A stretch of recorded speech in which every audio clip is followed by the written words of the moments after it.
What's the meaning of black market?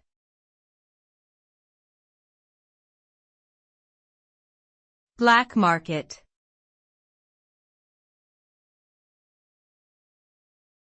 Black market.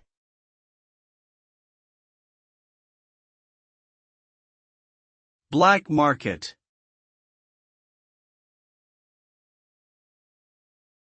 Black market.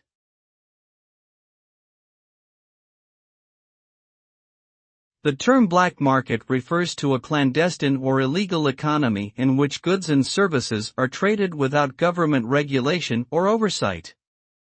Activities that commonly take place on the black market include the sale of illegal drugs, weapons, counterfeit goods, stolen goods, and human trafficking.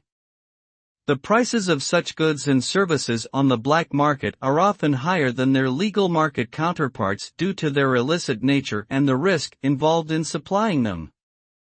In addition to being illegal, black market activities can be dangerous, and participants may face serious legal consequences if caught by authorities. Overall, the black market is a shadowy and often harmful sector of the economy that undermines legitimate commerce and public safety.